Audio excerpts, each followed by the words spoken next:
উনি শেখ হাসিনাকে শপথ করালেন, উনি ইউনূসকে শপথ করালেন, উনি তারেক রহমানকে শপথ করালেন। তাহলে কি উনি আরো পেসপুস লাগে আরো কাউরে শপথ করানোর ইচ্ছা আছে কিনা, এটা না থাকাই আমার মনে হয় ভালো হয়। বাংলাদেশের কোন রাষ্ট্রপতি কি মুক্ত ছিল? আপনি কি আব্দুল হামিদের বক্তব্য শুনেন নাই? উনি অন্তত 20টা জায়গায় বলেন নাই যে আমার আগের জীবন ভালো ছিল, এই রাষ্ট্রপতি আমি বন্দি দশায় আছি। বাংলাদেশের রাষ্ট্রপতির পদটাই হলো বন্দির পদ।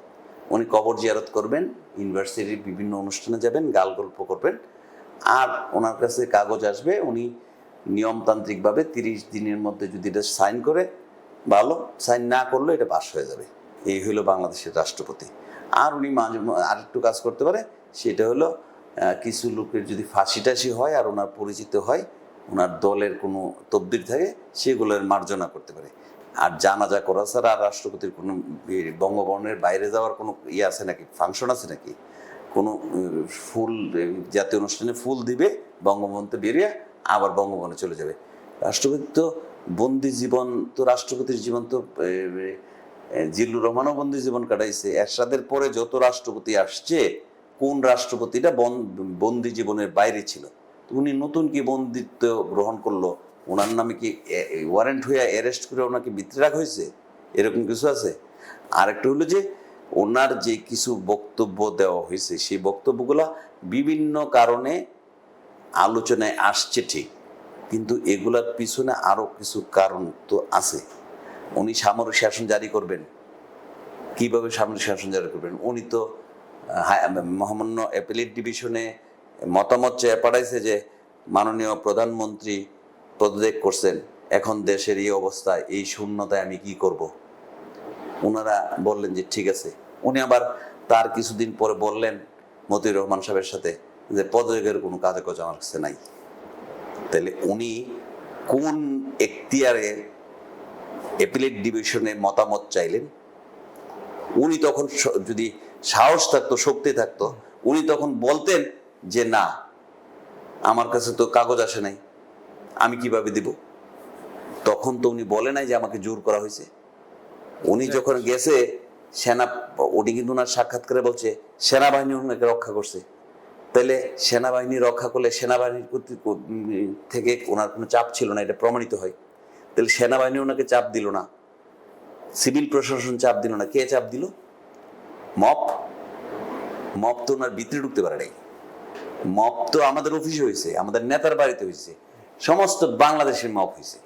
কিন্তু মবের কারণে উনি বন্দির দশায় পড়ছে, এটা আংশিক সত্য হতে পারে। কিন্তু উনি যে এই রেফারেন্সটা চাইল, এবং যে রেফারেন্সের ভিত্তিতে সরকার গঠন হলো, এবং এই সরকার 18 মাস থাকলো, এর ভিত্তিতে একটা সরকার হইলো। কিন্তু আজকে উনি একটা নতুন বিতর্ক জন্ম এটা দিচ্ছে কিনা যে বর্তমান যে সরকারটা তারেক রহমানের নেতৃত্বে হয়েছে, ওইটা বৈধ না হলে এটা বৈধ না, এটা বৈধ না হলে নির্বাচন বৈধ না, নির্বাচন বৈধ না হলে তারেক রহমানের মন্ত্রিসভা বৈধ না। উনি কোন ষড়যন্ত্র এখন নতুন করে করতেছে, এটা একটু বিবেচনা করে আমার মনে দেখা দরকার। ওনার উদ্দেশ্যটা কি, সেটাও একটু বিবেচনা করলে আমার মনে হয় ভালো হয়। কারণ ওনার বন্দি দশা উনি না, বন্দি দশা হুসাইন মোহাম্মদ এরশাদের পরে যত রাষ্ট্রপতি আসছে সবাই বলেও গেছে বন্দি দশায়, এবং সবাই ছিল বন্দি দশায়। নতুন কোনো জিনিস, রাষ্ট্রপতির পদটাই হলো স্বেচ্ছায় কারাবরণের মতো। ইচ্ছে হলে বছরে ওই যে পেরোলে মুক্তি পায় না, এরকম পেরোলে মুক্তি পায়, আপনি কিছু অনুষ্ঠানে যেতে পারবেন, আর না হলে আপনার ওইটার ভিতরেই থাকতে হবে। জেলখানার যেমন নির্দিষ্ট সীমানা, বঙ্গভবনের নির্দিষ্ট সীমানা, মাঝে মধ্যে ঈদে চান্দে আপনি দাওয়াত টাওয়াত দিয়ে আপনাদের মতো বুদ্ধিজীবী সাংবাদিক আমাদের মতো কিছু লোকজনকে খাওয়াইতে পারে, কিছু গান টান শুনতে পারে, আর কিছু অতিথিদেরকে দাওয়াত করতে পারে।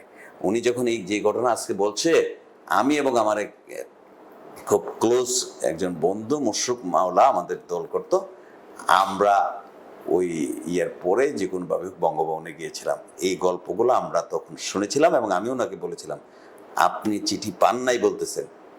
আমি যেদিন গিয়েছিলাম মেবি তার পরের দিনই এই উনি মতিউর রহমান সাহেবের কাছে সাক্ষাৎকার বলছে শেখ হাসিনা পদত্যাগ করছে, এরকম কোনো চিঠি ওনার কাছে নেই, আমাদের কাছে বলছে। আমি বললাম যে আপনি পান নাই, তারপর আপনি দেন কিভাবে? এটা এখন তো দেশ বাঁচাইতে হবে, তো আপনি দেশ বাঁচানোর জন্য দিলেন, কেউ চাপ দিল না, এখন আপনি এটা বলবেন কেন? রাইট। কাজে আমার মনে হয় রাষ্ট্রপতিকেও একটা দায়িত্বশীলতার জায়গা থেকে সাক্ষাৎকার দেওয়া উচিত, কথা বলা উচিত।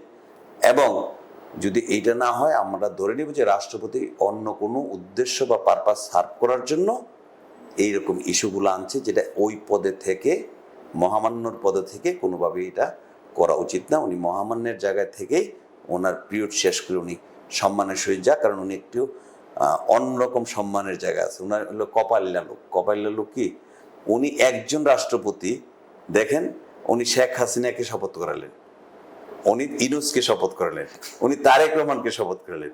তো এটা কি উনি আরো পেসপুস লাগে আরো কাউরে শপথ করানোর ইচ্ছা আছে কিনা, এটা না থাকাই আমার মনে হয় ভালো হয়। একেবারেই